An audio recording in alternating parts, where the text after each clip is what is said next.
El ser humano pasa su vida haciendo infinidad de actividades, pero lo que mejor sabe hacer es interactuar con otras personas, compartiendo historias, imágenes y sueños. Y esto sucede durante 24 horas todos los días de una vida. Dicen que cualquier persona está conectada a otra en solo 6 pasos. A estos pasos los llamamos grados y nos unen los unos a los otros en una red.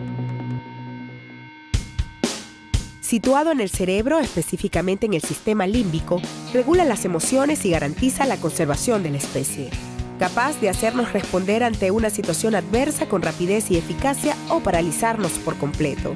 Aunque algunos lo niegan, nos afecta a todos por igual y hoy nos vamos a enfrentar a él.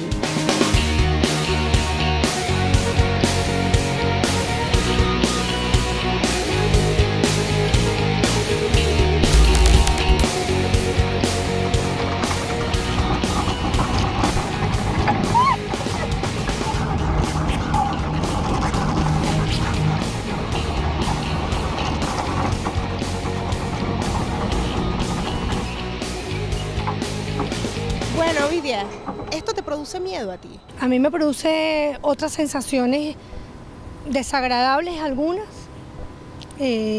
con algunos malestares, quizás físicos, fisiológicos, y en otros me genera como cuando te sobreestimulas en un área determinada que sí está asociado con reacciones fisiológicas similares a lo que puedes sentir cuando tienes angustia, cuando tienes miedo, cuando tienes ansiedad.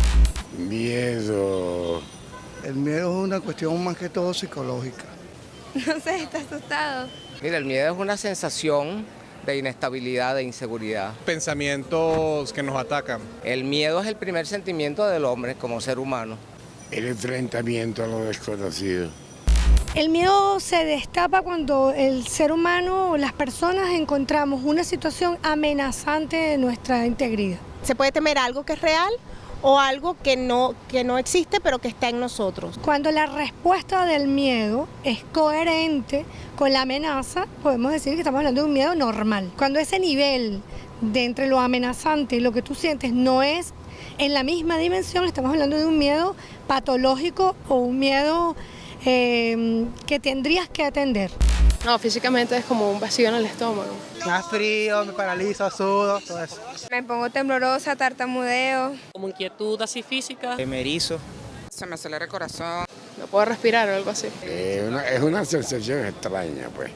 Los ojos pueden crecer para, dicen unos, ver mejor, se dilata la pupila, también te permite en la oscuridad de alguna manera actuar de otra manera. El corazón bombea sangre a una velocidad y te permite, digamos, sentir ese aceleramiento en el corazón, la tensión sube, se dispara la adrenalina, que es lo que puedes encontrar en la montaña rusa.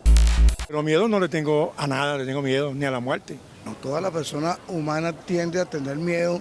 Si he sentido miedo alguna vez, no lo recuerdo. Tendría que ponerme a recordar ahorita, es posible, sí. Si tú lo controlas, no sientes miedo.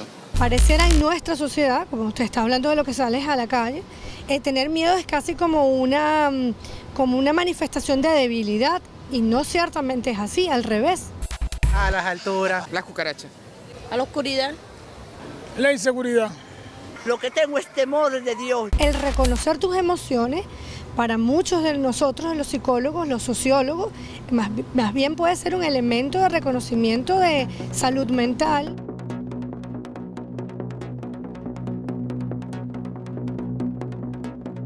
El miedo es un arma para el control político, para el control social, el control cultural, el control psicológico. Y el miedo y el castigo tienen una serie de consecuencias que son negativas, porque tú logras la obediencia, no porque tú crees en ese sistema de dominación, sino porque tú obedeces porque tienes miedo al castigo. Hemos visto cómo ataca el miedo al individuo, pero se puede vivir el miedo de una forma colectiva. Podemos hablar del miedo social. Desde la sociología trabajamos como con el miedo social, ¿no? El miedo que pueden sentir colectivos por alguna u otra razón. Una sociedad con miedo es una sociedad que enreja sus calles, enreja sus casas y se encierra en una suerte de guetos. Y esto sucede mucho en las organizaciones clase media, donde para entrar te tienes que identificar y luego vas como pasando varias alcabalas, no es una sola, porque cada calle ha generado su propia alcabala. Los especialistas hablan de una guerra de cuarta generación, que es una guerra donde no vemos dónde está ubicado digamos como el que nos ataca, el contrincante. ¿Cómo se relaciona esto con las redes sociales en este momento? El arma de destrucción masiva por antonomasia son los medios de comunicación. Evidentemente los estadounidenses la controlan a volonté, como dicen los franceses. Uno, construyen una realidad que en muchos casos es inexistente, y a partir de esa realidad construyen matrices de opinión y crean una opinión internacional sobre un país que en muchos casos no tiene nada que ver a través de su pueblo con estas matrices de opinión. Hacen campañas para mantenerte con mucho miedo. Pueden provocar situaciones, de conflicto social, pues. Políticamente se está trabajando con el miedo para conseguir votos, para tumbar gobiernos, para salir de un presidente, con el miedo también, con la seguridad e inseguridad. Primero nos han tratado de controlar con otras cosas, ahora es con el miedo psicológico. Aquí en Venezuela ha pasado. Hay estudios importantes, científicos, que demuestran que los medios de comunicación social pueden generar miedo en la población. Se han inventado, se han creado de la nada revoluciones como por ejemplo esta de colores, ¿no? Supuestamente existen ciudadanos que se oponen a un régimen, a un estado, a un gobierno, que en muchos casos son ciudadanos virtuales, por lo cual solo se necesita en un pequeño número físicamente para estructurar algunas tomas, algunas fotografías que después van a ser trasladadas, traducidas al lenguaje de las redes sociales con un bombardeo, sin precedentes. ¿Qué busca entonces el miedo? A través de falsos positivos, trastornar la realidad para trastornar también la psique y el espíritu de los ciudadanos. Se están generando en este momento en Venezuela una intención de multiplicar las situaciones conflictivas en las colas o los saqueos que han sucedido en algunos sitios y hacerlo ver como que es algo general. 400 horas y aquí no se consigue pollo. Yo me he calado aquí en este abasto 5 horas de cola. No voy a comprar porque ya no hay nada.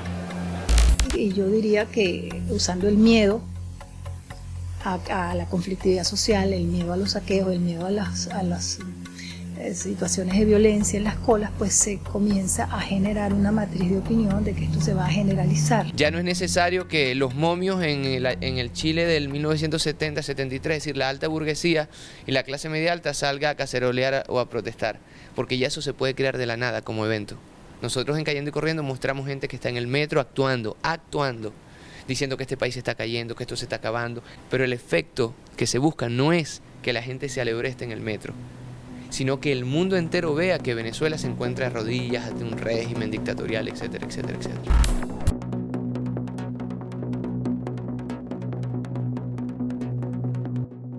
En febrero del 2014 tuvimos que entender de qué se trataban las guarimbas.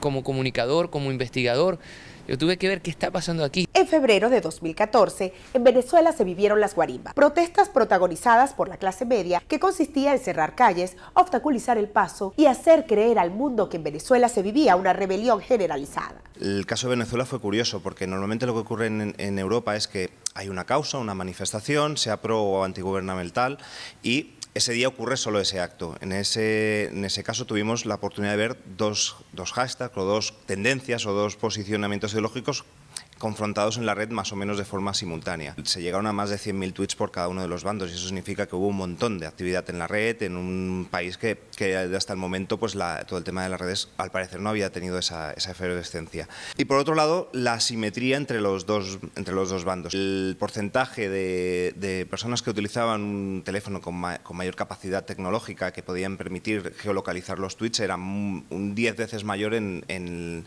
lo que era el grupo opositor. En la Plaza Altamira existían paralelamente entre 6 y 16 cámaras que los muchachos utilizaban cascos con cámaras móviles que desde los balcones ciudadanos se prestaron para en tiempo real Si ni siquiera Fox tiene la posibilidad de tener tantas cámaras en tiempo real. Y todas estas cámaras estaban organizadas para penetrar no en la televisión, sino en las redes sociales en tiempo real. Se notaba un poco el perfil más de clase media alta, era el perfil que tuiteaba mayoritariamente a favor en contra del gobierno en este caso. El perfil de clase media baja, que tenía unos teléfonos que no eran smartphones o que no tenían la capacidad de geolocalizar con GPS, eran perfiles más pro gobierno. ¿Cómo tú sabes que es clase media? ¿Cómo sabes que es clase más baja? Los usuarios con más capacidad económica o que están más volcados en la red, que pueden pagarse un teléfono de cierta calidad, los que geolocalizan más. Sí que el detalle del hotel me llamó mucho la atención porque era un punto de mucha concentración de tweets y era que cuando ves un punto de concentración te fijas, dices, aquí hay algo, y sí que notabas que había una cierta intencionalidad de interés de clase en este caso. A un año de las guarimbas, bueno, imagínate. Eso fue una maniobra hecha para causarle temor y temeridad a la gente. Es un perjuicio para la gente que realmente vive en las zonas donde se hacen las guarimbas. Querer ir a su trabajo o a sus sitios donde labora y estaban obstaculizados. Atraso para el país, mucha destrucción en las instituciones, atacar en contra de la vida de nosotros mismos como venezolanos. Pues. Las redes sociales han jugado un rol fundamental en los procesos de desestabilización. Es una especie de bombardeo segundo, no minuto por minuto, segundo por segundo de información no verificada en muchos casos. Los rumores negativos tienen las patas muy largas, corren mucho, es muy difícil atraparlos. Pasa también, no solo ocurre en casos tan duros como puede ser un conflicto, como puede ser Ucrania, sino en conflictos políticos de más bajo nivel y de menor conflictividad, ocurre en España, ocurre en todos lados, donde una mentira lanzada en Twitter tiene las patas muy largas y es complicado girar la tortilla. Además, quien navega en las redes sociales puede tranquilamente no colocar su identidad. Además, en las redes sociales tú puedes establecer una ofensiva mediática y exclusivamente a través de los bots. En los tweets más antigubernamentales había una parte que lo hacían bots, es decir, perfiles que no son humanos que automáticamente reproducen el mismo tweet una y otra vez para intentar generar más ruido. Nos encontramos nosotros en pleno siglo XXI con imperios nórdicos que en muchos casos ya no tienen ni siquiera la necesidad de disparar armas convencionales, sino que ya desde sus mismos países y a través de especialistas del terror pueden desestabilizar la psique, el espíritu, la tranquilidad de toda una nación.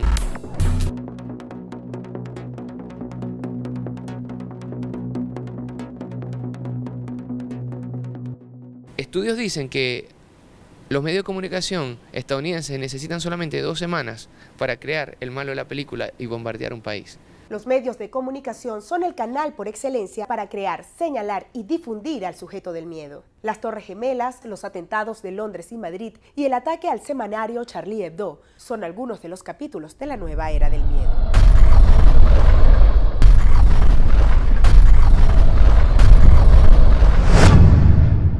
No es el Islam quien atacó, son hombres totalmente desfasados y con un criterio del Islam totalmente contrario a lo que realmente es el mensaje del Islam. Habría que preguntarse si de los 1.800 millones de musulmanes que existen en el mundo, eso es una conducta generalizada en el musulmán o no lo es. Yo creo que se repite un 11 de septiembre. Provocada por la presión que hizo una revista metiéndose con su religión, con su Dios. Es una estrategia para seguir adueñándose de los recursos petroleros de la zona donde está esa población islámica, que bueno, que son los países árabes. El macartismo nos dijo que eran los comunistas eran los rusos, ¿no? Del comunismo el comunismo ruso y la Unión Soviética hubo un paso, durante algún momento fueron los chinos, y de ahí entonces se deriva toda la industria del espectáculo Hollywood a hacernos entender que hay que matar chinos, que hay que matar árabes y que hay que matar rusos. Pero hoy son los musulmanes, a través de Charlie Hebdo. El mismo periódico Hebdo ha publicado no solamente contra los musulmanes, sino ha caricaturizado todo el esfuerzo del Medio Oriente, todas las luchas del Medio Oriente las ha burlado. Los medios de comunicación están muy ligados a la política y habría que ver quién maneja los hilos de la política en el mundo. En este caso, yo tengo que decirlo, los musulmanes son las principales víctimas de lo que pasó. Si es ofensivo, mira, desde mi punto de vista como musulmán, para mí esa no es la representación del profeta Muhammad, la paz sea con él y con su familia. Eso no quiere decir que se pueda justificar lo que sucedió, imposible. El Islam y los musulmanes estamos totalmente en contra de cualquier tipo de agresión, de asesinato, de terrorismo, totalmente. Ese no es el Islam correcto. La tendencia de Yo Soy Charlie busca acoger la opinión de las personas, amoldarla a esa matriz de opinión que ellos quieren imponer. Ellos quieren decir, esto fue un grupo de terroristas musulmanes que hicieron este tipo de cosas, vamos a condenar estos hechos porque fueron los musulmanes. Ese aspecto de señalar tan enfáticamente que fueron los musulmanes ya causa suspicacia. La tendencia contraria lo que busca es desmarcar precisamente este señalamiento directo hacia los musulmanes. Dice, la campaña de Yo No Soy Charlie es, bueno, esto se hizo, pero no precisamente tienes que señalar a estas personas. Y hay que preguntarle a quién le conviene lo que pasó en Charlie Hebdo, a quién le conviene lo que pasó durante el 11 de septiembre con las Torres Gemelas. Es decir, independientemente de quién haya sido la causa, no tengo los elementos yo para decir quién fue o quiénes fueron, pero evidentemente eso ayudó para que a nivel mundial se intensificaran las invasiones a otros países. Después del 11 de septiembre, después de las Torres Gemelas, la libertad de los estadounidenses se redujo al máximo. Después de lo que pasó con el semanario Charlie Hebdo, las medidas que se están tomando en Francia y en Europa restringen al mínimo las libertades de los europeos.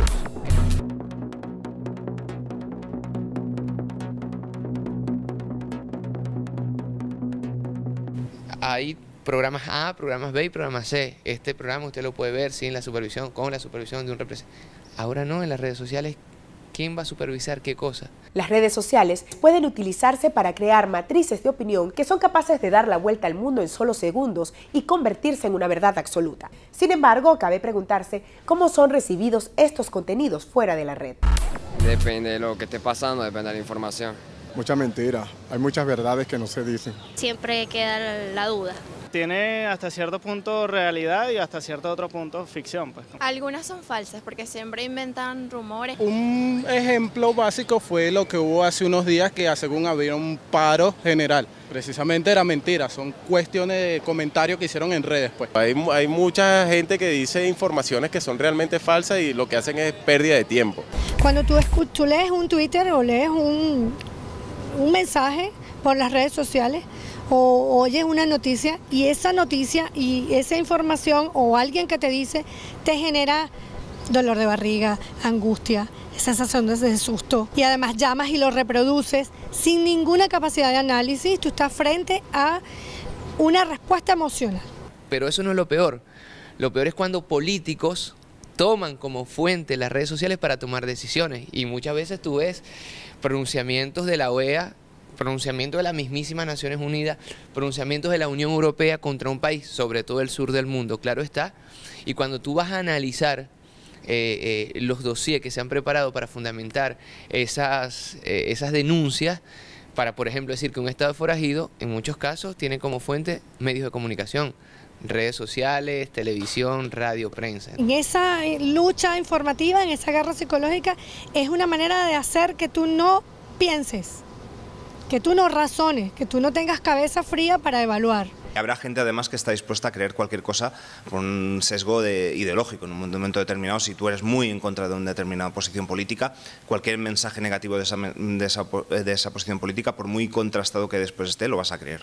Tanto Facebook como Twitter están siendo utilizados para sembrar este tipo de zozobra, miedo, predisposición hacia los temas religiosos. Crean matrices de opinión errada sobre lo que son la forma de vida del musulmán. Se pretende impulsar que nosotros imponemos un sistema de vida opresor contra la familia, presentan a una mujer oprimida, reprimida por la sociedad y bueno, incurren incluso en el racismo. Que hay personas que manipulan la información, para hacer que las personas crean otra cosa.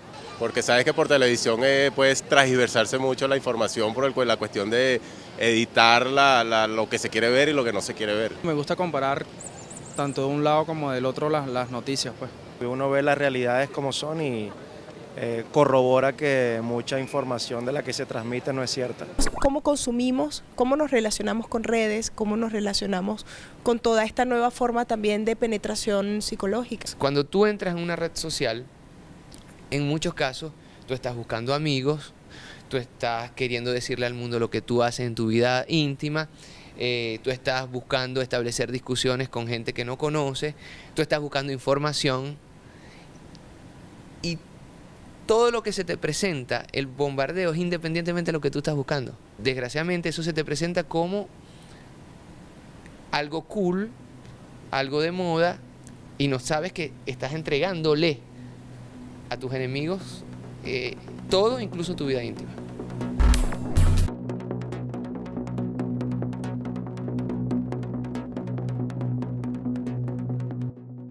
Durante el programa ha ido apareciendo el concepto bot.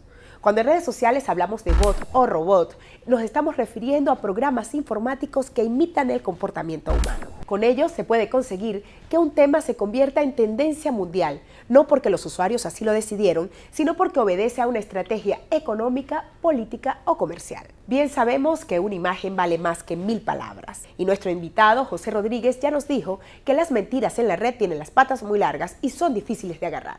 Sin embargo, contamos con herramientas que nos permiten verificar si esa información que estamos consultando es real o no. Para citar un ejemplo, estas imágenes fueron supuestamente tomadas durante las guarimbas de 2014 en Venezuela. ¿Pero fue esto así? Herramientas como la búsqueda por imágenes de Google nos permiten comprobar si esa imagen fue utilizada anteriormente.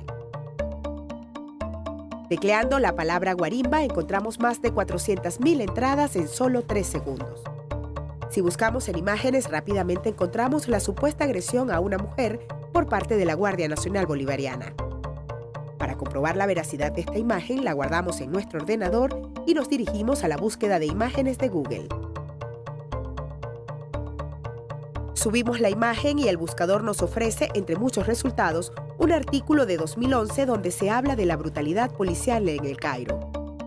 En la web se pudo comprobar que los hechos habían sucedido hacía casi 3 años en el otro extremo del mundo. La web nos ofrece también un video grabado durante la misma agresión. En solo 6 pasos pudimos analizar desde el concepto del miedo hasta la forma como lo utiliza el poder en la sociedad contemporánea. Ya ustedes forman parte de esta red. Ya ustedes forman parte de los 6 grados. En este programa participan Ovilia Suárez, psicóloga clínica dinámica y magíster en psicología del desarrollo. Forma parte del colectivo Psicólogos por el Socialismo. La puedes encontrar en Twitter como @ovipsique y en el blog y Facebook de su colectivo.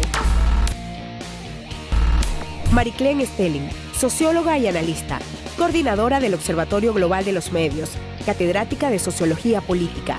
Puedes leer sus artículos en distintos medios de comunicación en la red y en Twitter como Mariclens. Miguel Ángel Pérez Pirela, doctor en Filosofía Política, escritor y comunicador. Creador del portal de noticias La Iguana TV y del programa Cayendo y Corriendo. En Twitter lo encuentras como @maperespirela y tanto en Facebook como en la red está como La Iguana TV. José Rodríguez, analista de redes, blogger, activista político, sindicalista y especialista en ciberpolítica. Léelo en joserodriguez.info y en Twitter como @trinitro. José Nazar, activista, presidente del Centro Islámico Venezolano. Síguelo en las redes sociales del CICIL Venezuela, Centro de Intercambio Cultural Iraní Latinoamericano. José Alcalá, internacionalista, miembro de la comunidad musulmana venezolana. Síguelo en Twitter como @duodecimano.